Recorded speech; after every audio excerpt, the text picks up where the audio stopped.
Beautiful. Do they need to be accredited investors? No, that's a great question. And here's why that's a great question. They do not have to be an accredited investor because we're not doing what's called syndication. So we have not created a fund for the private lenders or investors to invest in. Everything we do in single-family houses, the slang is called one-offs. So what's a one-off? That means you have a private lender, maybe a couple of private lenders that are funding a deal. They each get their own promissory note. They get their own deed of trust. Most people call it a mortgage. It's a deed of trust here in North Carolina. So all the deals we do is what's called asset-backed debt. Asset-backed debt. So therefore, anybody can be a private lender. It does not have to be an accredited investor. Excellent. And then, is it a joint venture LLCs? Each is own individual entity that's owning this, or what is the entity that owns each of these assets? Welcome to the Build to Billions podcast, where we guide successful entrepreneurs and investors on their journey from millions to billions. We believe the key to scaling and compounding your wealth in life starts every single day with a mindset and practice of stewardship over ownership and applying billionaire biblical principles. Our ultimate goal is to help you scale and compound your wealth in life so you can give more all of it away to help MVPs. My name is Brett Swartz, and each and every episode we're joined by the world's top entrepreneurs, millionaires, or billionaires, and they share their secrets and insights with us so we can all make a bigger impact. I'm excited about our next guest. He's out of North Carolina, and he is the expert on helping us to get private money for our deals. Bypass the banks and get unlimited private money to fund your next real estate deal. Our guest is a nationally renowned real estate investor, faced frustrations in his initial investments due to large down payments, high origination fees, and restrictive rules imposed by banks. And the situation worsened when his bank suddenly cut off his funding during a market downturn. This prompted our guest to explore alternative investment strategies like buying properties subject to, using, and buying with lease options, and so much more. Let's talk about how to get private money for our next deal with our guest, Jay Connor. Jay, how we doing? Brett, thank you so much for inviting me to come along and talk about what I'm so passionate and excited about, and that's private money for real estate deals. The reason I'm so excited about it, Brett, is because ever since I started attracting private money for my funding without ever asking anybody for money, all the way back in February of 2009, you know what? I've never missed out on a deal for not having the funding available and able to close deals within 7 days of going under contract. Jay, that's incredible, and we're going to talk about that right now. Before we get to the art of finding and attracting and unlocking private capital for your next deal, would you give us just a little bit more about your story and your focus? Sure. Well, my wife, Carol Joy, and I, we live here in eastern North Carolina, and we started investing in single-family houses and flipping houses all the way back in 2003, before HGTV was even on the television. So we started back in 2003, 23 years ago.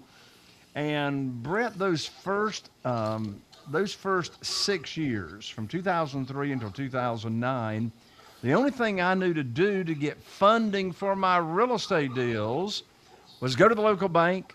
I had a line of credit. Back then, I didn't know anything about private money.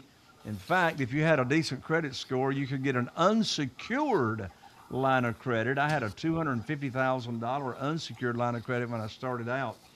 And so for the first 6 years, I relied on institutional money, banks, mortgage companies, etc.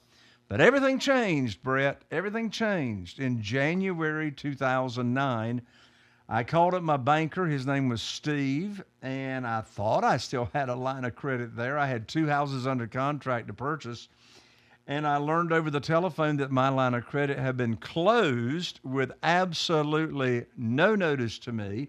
And I said, Steve, what are you telling me that my line of credit is closed? I got a great credit score, never been late on payments. We've done a ton of deals together. Why is the bank closing my line of credit? And Steve said, Jay, don't you know there's a global financial crisis going on right now? I said, no, but you just gave me a financial crisis. I don't have a way to fund these 2 deals. And so I hung up the phone, Brett. I sat here at my desk for a second, And I asked myself a very important question. And that question, this question I'm going to share with you and your audience, will help fix anybody's problem. I don't care if it's career, financial, relationships, doesn't matter. By the way, these people running around saying every problem's an opportunity, I want to throw up. I didn't have an opportunity. I had a problem. But it did become an opportunity because I wouldn't be here on your show unless this has happened. Here's the powerful question that I asked myself. I said, Jay, who do you know that can help fix your problem? You know, it's not how, it's who. And when I asked myself that question, I immediately thought of Jeff Blankenship, a dear friend, know each other from church, gospel, a cappella singing events. He was investing in single-family houses in Greensboro, North Carolina at the same time. And I said, well, maybe Jeff can help me with my problem. And so I called up Jeff and I told him what I just told you. I'd been cut off from the banks.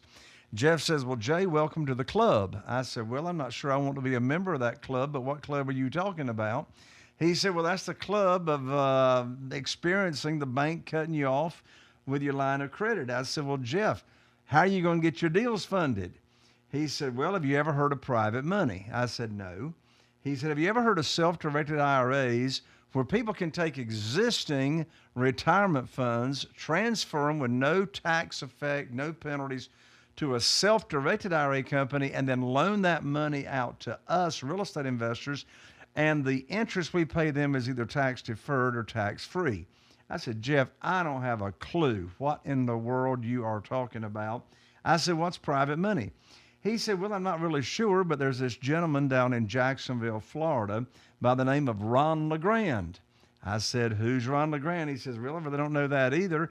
He says, but Ron LeGrand can teach us about private money. I said, what is it? He said, Jay, I don't know, but Ron says we can get a lot of it really, really fast. I said, okay. So I went to my very first real estate investing conference seminar after I'd been in this business for 6 years. And I went there to learn about private money. And Brett, oh boy, did I ever learn about private money. I came back home here to Eastern North Carolina, and in less than 90 days, I was able to raise $2,150,000 in new funding, new private money available that I didn't have available to me before. And since that time, never missed out on a deal for not having the funding. Amazing. Oh my goodness. By the way, you want to learn more about Jay Conner. It's spelled C-O-N-N-E-R. Just go to jayconner.com, jayconner.com, get private money for your next deals. Okay, great. Let's dive right into it. So Jay, what is the number one secret to raising and unlocking private capital for your deals? The number one secret to getting all the money you'd ever want for your deals without ever asking for it is owning the real estate between your ears. Now, what do I mean by that? I'm talking about the number one secret is having the right mindset. So let me drill down on what the right mindset is. First of all, one big mistake that real estate investors make is they've heard this stupid advice to go get a deal under contract. Well, let me ask you, Brett, have you ever heard the guru stand on stage and say, oh, just go get the deal under contract, the money will show up? Yes. Yeah, that's insane. That makes no sense. I mean, you get a deal on a contract, is a drone going to fly over your front door and drop a bag of money?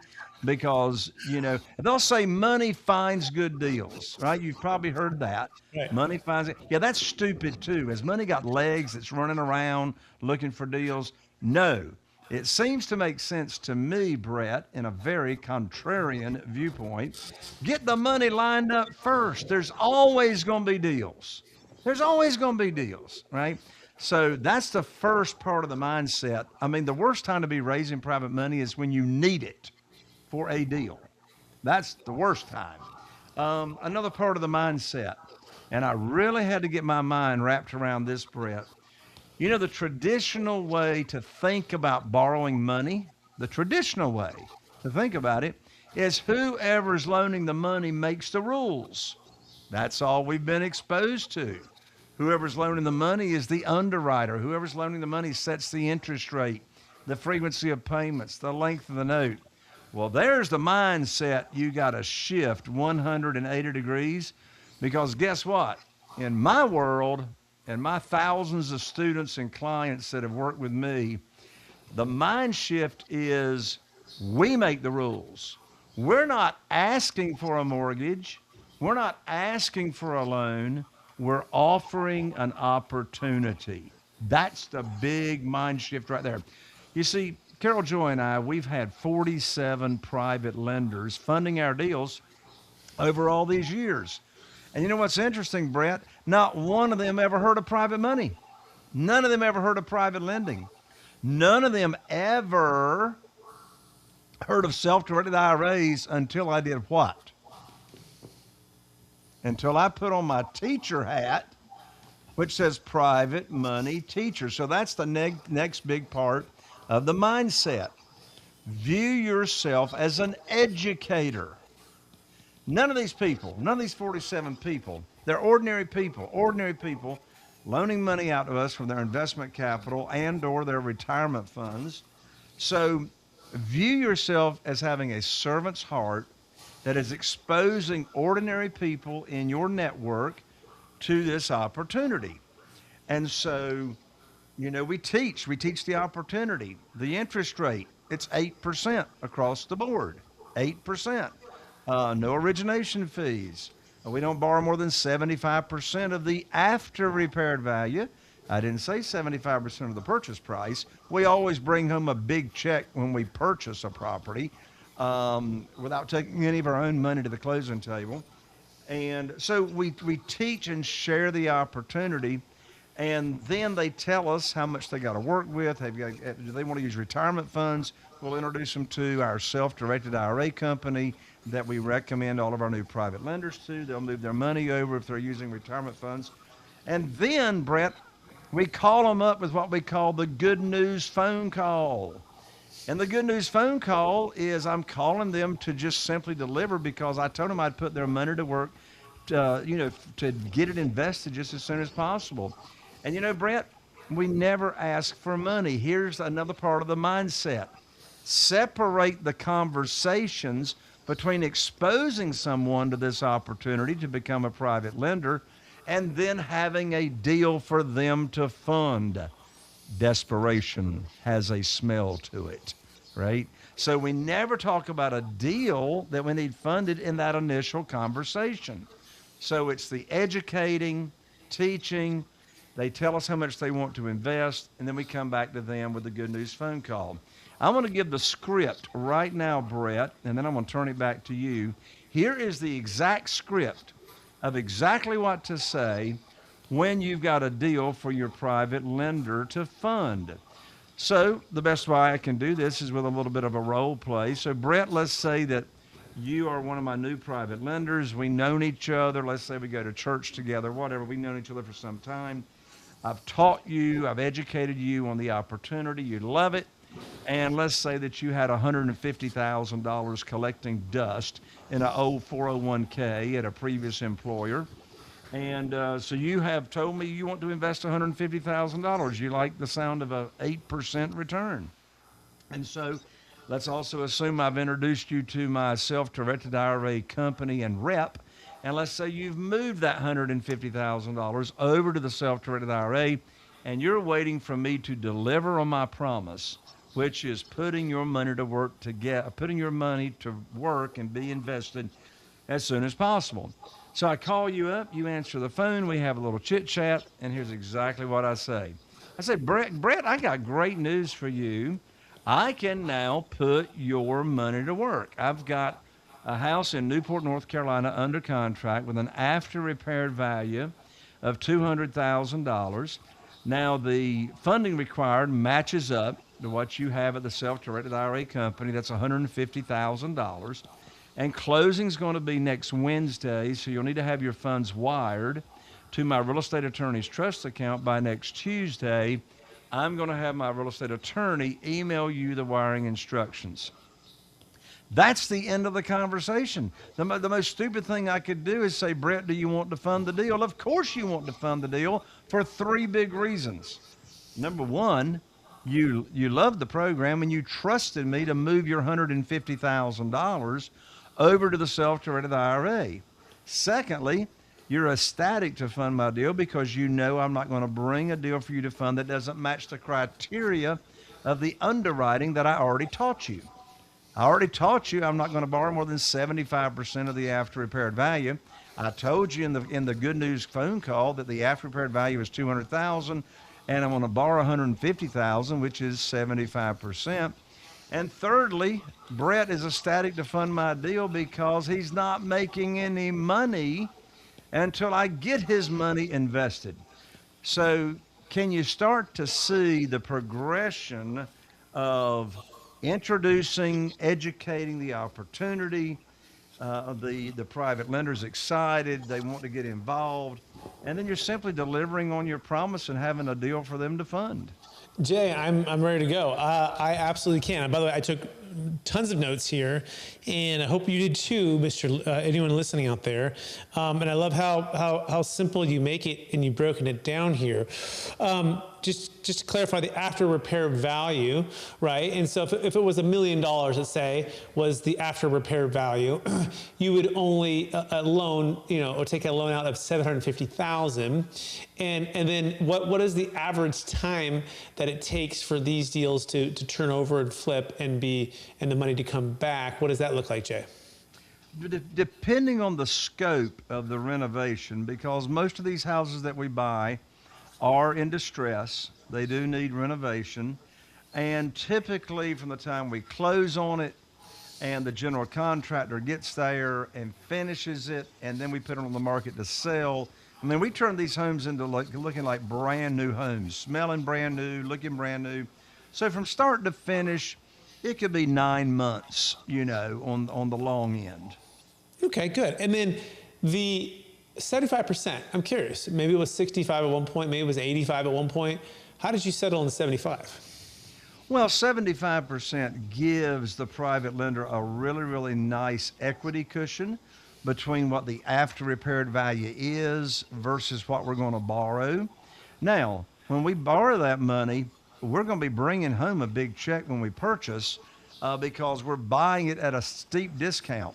I mean, we'll buy these properties regularly at, say, 50% of the after repaired value. So let's say in that $200,000 after repaired value scenario, let's say I buy it for $100,000. I borrow $150,000. I'm bringing home a $50,000 check, but the majority of that $50,000 check is going to be used for the renovation. That makes perfect sense. And it's about 9 to 12 months later, that property will likely be finished and sold, and then they'll get paid back their money plus 8% return and rinse, wash, repeat. Is that a fair summary? That's it. That's fantastic, Jay. And how many houses have you done at this point? Over 500. That's fantastic. And then how many repeat clients, if you will, or investors that are loaning you money? So we've had 47 in totality. But right now at any given time, we'll be using about 20 or so private lenders' money. And we just rinse and repeat all the time. Go do a deal, pay them off, go do another deal, pay them off, etc. Beautiful. Do they need to be accredited investors? No, that's a great question. And here's why that's a great question. They do not have to be an accredited investor because we're not doing what's called syndication. So we have not created a fund for the private lenders or investors to invest in. Everything we do in single family houses, the slang is called one-offs. So what's a one-off? That means you have a private lender, maybe a couple of private lenders that are funding a deal. They each get their own promissory note. They get their own deed of trust. Most people call it a mortgage. It's a deed of trust here in North Carolina. So all the deals we do is what's called asset-backed debt. Asset-backed debt. So therefore, anybody can be a private lender. It does not have to be an accredited investor. Excellent. And then is it a joint venture LLCs? Each is own individual entity that's owning this, or what is the entity that owns each of these assets? Yeah, so I have two LLCs. One LLC is for the flips, and the other LLC is for the buy and holds. So most of them that we do are flips. And so what you just asked also triggers a very, very important point. The private lender does not own any of the property, right? They are the bank. They're getting the same security, the same protection as any bank or mortgage company would get. So they're getting the promissory note, they're getting the deed of trust, they're named on the insurance policy as the mortgagee, additionally insured on the title policy. So it's the same protection that the local bank would get. Oh, excellent. And they're just a first. If there's 4 different lenders, they're all equally, let's say put 100 into a $400,000 loan need. They're each in an equal position. Not correct. There's some people that do share the first positions on a deed of trust, but we disclose to our private lenders what position they are in. So if you've got 2 private lenders, you're going to have one in first position, and whoever's got the larger amount of money loaned would be in first position for the purchase. And then there may be a secondary private lender that's maybe loaning money for the rehab part of the deal, and they'd be disclosed in second position or a junior lien. Okay, curious. Is that just required to do it in that order, or what makes it one needs to be first versus the second, or why is that, Jay? Yeah, well, that's typically what we do here in North Carolina. Okay. And so the second position, since the lender, the private lender in second position, is at a higher risk, I pay them 10%. Oh, okay. instead of 8%. Because, if I didn't pay them, if the second position is going to foreclose, then for them to be made whole, they have to inherit that first position deed of trust. Okay. Of course, in all these years, nobody's ever had to foreclose on us. Excellent. Have you ever had to throw in your own money on a deal that just went haywire, and you're like, you know what, I'm going to make them whole. I'll come out of my pocket, or how's it been, Jay, in all these years? Well, when you've rehabbed over 500 houses, none of them come in on budget, right, on the renovation. And, if a deal goes sideways and I have to put my money into it, that's why 100% of our private lenders have always received 100% of the interest that they were anticipating. Okay, good. So maybe, sometimes things go a little haywire and you'll step in to make sure that you keep that track record. By the way, speaking with Jay Conner, everybody, the Private Money Authority, he has a podcast, Raising Private Money Show, a real estate investing show. And you can find him by going to jconner.com. It's Conner spelled Conner.com. I think about Sarah Connor. I'm not sure how it's spelled, but Terminator. And I guess some kids, and they're asking if they can watch part 1. I'm like, you cannot watch part 1. Part 2, maybe, you're a little bit older. Part 1 is pretty intense. But I don't know. It's just, when I hear Connor, I don't know if you've ever got this before, Jay, but that's a little side tangent. But let's not even go there. So okay, I want to shift a little bit, Jay, because I love the concept of what you're talking about here. Okay, and I love the ability to get excess cash on cash return versus a lot of equity deals, which have a lot of risk, a lot of toilets, trash, termites, a lot of management, and people a lot of times just want what's called truly passive income. They want 8%, 10% cash flow just coming in and just let it show up, Jay. I want to be Kenny Chesney on the beach playing my guitar, no shoes, no shirt, no problem. And I want to just be playing my guitar, know that Jay's doing the flips, the money's showing up, it's consistent, it's durable, it's tied to a first or a second on a property. He's done 500 of them. And I'm going to get paid in about 9 to 12 months, and I'm feeling good about that, right? And I like that. I can see, touch, and feel the property if I want to go to it. All of that's checking out great.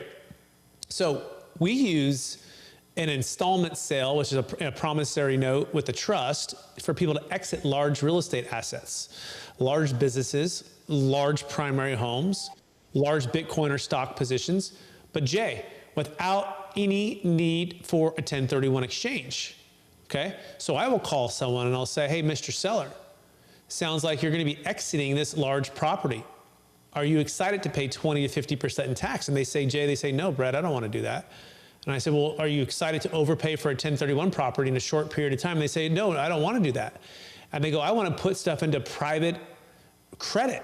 I want to put stuff into as double-digit cash-on-cash returns. I don't want to overpay for properties and deal with the toilets, the trash, the termites. And I've been trying to get to that fourth quadrant of Robert Kiyosaki's quadrant. I haven't been able to get there because this 1031 just keeps keeping me in the same loop. And so I present to them a strategy, which is an installment sale with the trust, using a promissory note that they receive payments back from this trust after they sell it to this trust, and they don't pay any tax until they take payment.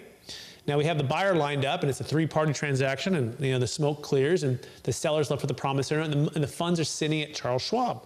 But the beauty, Jay, like a self-directed IRA, it can go back into alternative deals that are not typically 1031 eligible. So what I'm getting at here is perhaps there's an opportunity for us to do even larger scale opportunities. I'm curious how big you do on your deals. And it's a beautiful thing because actually the last couple of years, most of our stuff, Jay, we've done has been real estate debt because equity has been so expensive, okay? Meaning the values versus the interest rates and the cap rates just weren't there. The arbitrage wasn't there. And if people want to learn more about this, you can go to capitalgainstaxsolution.com. But I'm curious, Jay, have you heard of a way, besides what I just said, to defer tax on the sale of any asset of any kind and diversify into asset investments like yours, all tax deferred, without using a 1031 exchange? Yeah, the only other way that I have heard of is what I mentioned at the top of the show, and that is using retirement funds in a self-directed IRA account. And if they have a Roth IRA, of course that IRA is after tax dollars, so all the gains are tax-free using a Roth IRA in a self-directed IRA company. One thing I love to share with investors, I say, look, here's a creative way you can use your Roth IRA. You can open up your self-directed IRA company with a $100 Roth IRA.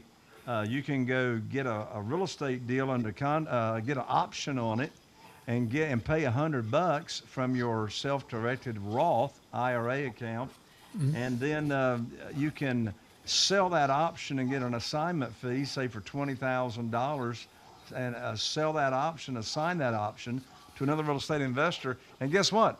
Your Roth IRA just made $20,000 tax-free because because there's no limit to the profit that Roth IRA can make because it's all after-tax dollars. I love it. Yeah, all this is great. I call this tax flow, not just cash flow, right? And most people just focus on cash flow. They're not thinking about tax flow. Roth are fantastic for that. And then mixed with good cash flow. You got to have both, right? You got to have good tax flow, good cash flow mixed and combined. Jay, this has been excellent. Are you ready for the lightning round? I'm not sure I am, but I do have my seatbelt on, so I'll give it a try. All right. Knowing what you know now, Jay, if you could go back to your 20-year-old self, what's the one golden nugget make sure to tell yourself to do? Follow your passion now. Don't wait. Life is too short not to start doing what you are interested in doing and what you think you would love to do.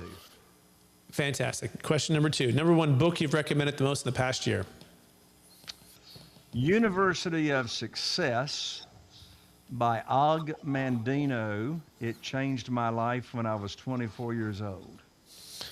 Excellent. Question number 3. What are you most curious about right now? What am I most curious? Well, that's a hard question, Brett, because I'm curious about everything, right? So curious. I'm curious about how my new AI agent is going to start outbound calling and having casual conversations with everybody on my email list, inviting them to my upcoming private money conference.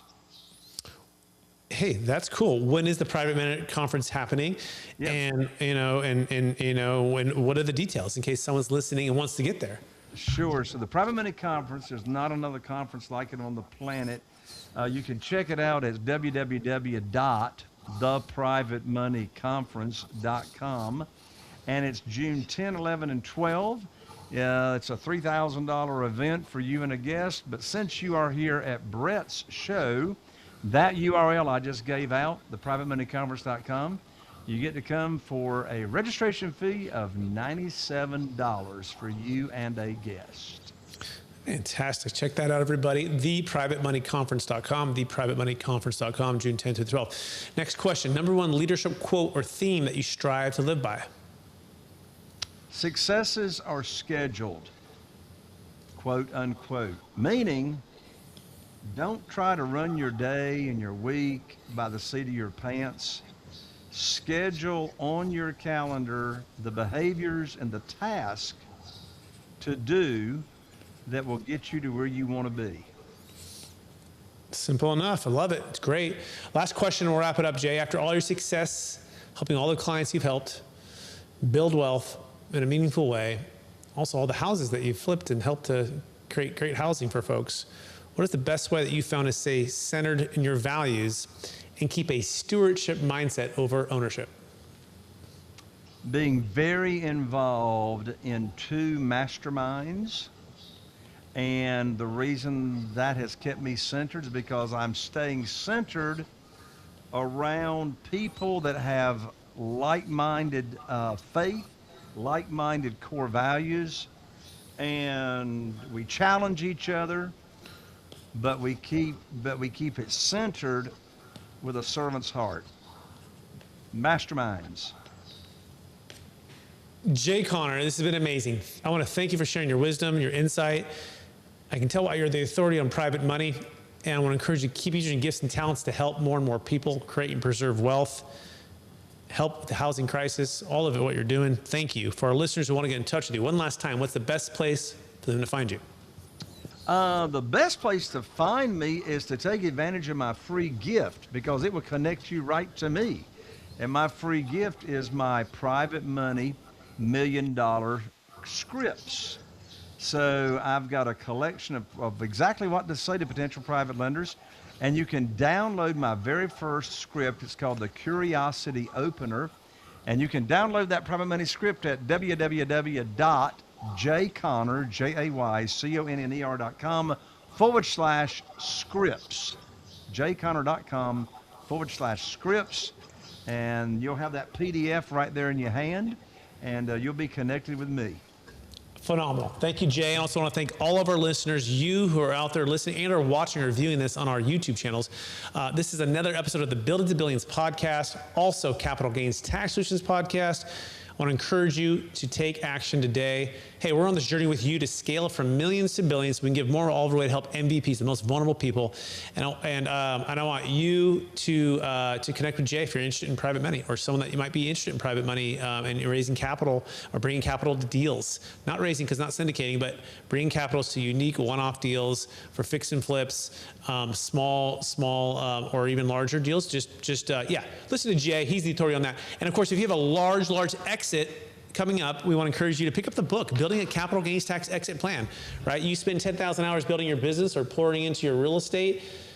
If you spend a couple hours with us, you can defer the tax. You can build the wealth in a meaningful way. Go to capitalgainstaxsolutions.com. Works for Bitcoin, businesses, real estate. Needs to be $1 million plus, larger deals.